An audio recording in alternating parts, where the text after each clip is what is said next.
So my question is, as a redeemed progressive, what is the key to empowering men in the Me Too age while maintaining healthy boundaries and strong behavioural expectations? We've had relatively reliable birth control since 1960. Okay, that's not very long. And we underestimate the unbelievable technological triumph of birth control.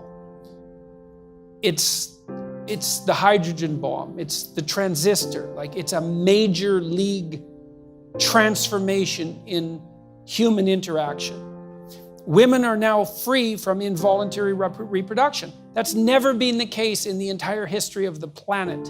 Okay, we don't know exactly what to do about that. Okay, so the first idea in the 60s was, hell, let's party. And you could see why. It's like what the rules for not engaging in promiscuous sexual intercourse seemed to have vanished. So we had a couple of decades of experimentation. It's like, well, how'd that go?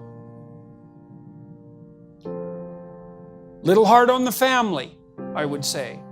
That's not so good for kids. AIDS, that wasn't a plus.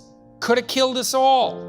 And it mutated, particularly to take advantage of promiscuous sex, because viruses are very tricky things. So it turns out that sex is a little bit more complicated than we thought. Well, it actually turns out that it's a lot more complicated than we think. Okay, and now it's 50, 60 years later, and we're trying to sort this out. It's like, well, when is it okay to have sex? Exactly. And when is it not okay to have sex? And what does it mean that it's okay? And what does consent mean? And the answer to that is, well, we never used to have to think these things through, because the rule was don't have sex until you get married. That was the rule. Now that isn't the rule. Okay, so what's the rule? Well, we're not having a conversation about the rule. We're waiting till someone does something that seems like it might be untoward and then mobbing them and trying to extract the rule out that way. And it's not a very effective way of doing it.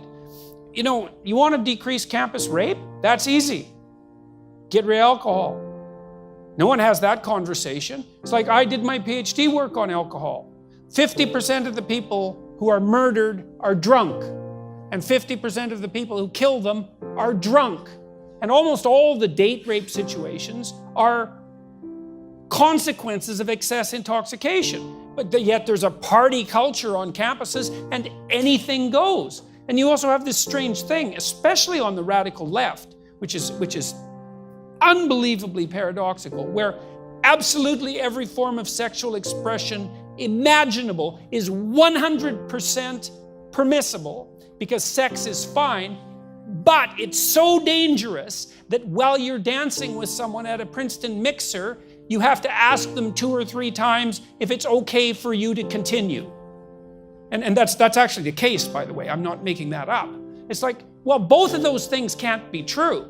Now, what's happening, I think, on the Me Too end of things and the affirmative consent end of things is the old sexual taboos are reasserting themselves. Mm-hmm. The idea that we can extract sex out from emotional intimacy, and especially emotional intimacy, I would say, psychological intimacy, maybe even from long-term relationship, I don't believe it's a tenable idea. I don't think we can do it.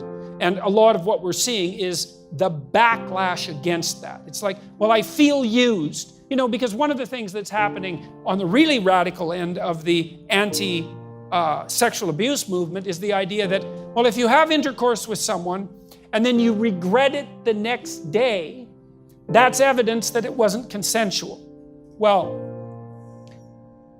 it is, in a sense, evidence that it wasn't consensual, because it's evidence that you didn't bloody well think it through, right? It was good for last night, but it's not good for today. It's not very wise. The question is, well, what constitutes consent? And we need to have a very serious conversation about that. Like, under what circumstances is it acceptable to give consent? But we're not mature enough to have that conversation. We want it both ways. We want to be able to do whatever we want, with whoever we want, whenever we want, with no consequences, and we want there never to be any trouble about consent. It's like, well, no, that's not going to happen. I don't think that sex works very well outside of committed relationships. I don't think there's any evidence that it does. There's a strong proclivity across cultures for the enforcement, social enforcement of long-term monogamy. And there's reasons for that. And I think you deviate from that at your peril. So now, if you want to deviate from that, there's all sorts of reasons to do it. And I can understand why people are interested in adventure and all of that. But, my sense also as a clinician is, you only really get to try out about 5 people in your life.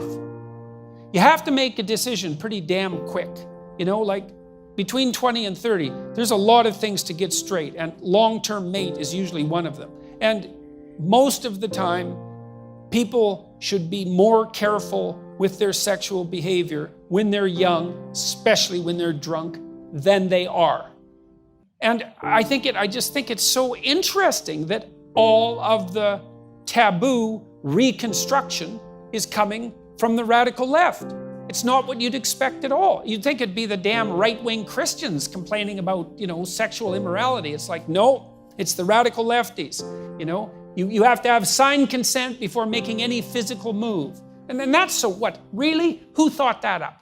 That's the stupidest thing I've ever heard. You know how awkward that would be? You're supposed to be able to do a little bit of nonverbal reading, right? I mean, that's part of romance. You ever see a movie where the 2 people who are dating exchange consent notes? Like, that doesn't happen. So it's an unrealistic solution. But I think the real solution is that despite the fact that we have reliable birth control, we're going to have to relearn what the acceptable rules of propriety are with regards to sexual relationships. One of the things I often tell my young clients is, don't do anything physically with anyone that you wouldn't talk to them about. Because if you're too damn embarrassed to talk about it, well, maybe it's a little premature in the relationship to actually do it. And then there's harm in it. There's emotional harm in it on both parties. There's the cheapening of both parties. So it's going to take us a long time to sort this out. But hopefully we can do it in a serious manner, and it won't be merely a matter of mobbing those who seem to have made an error. So.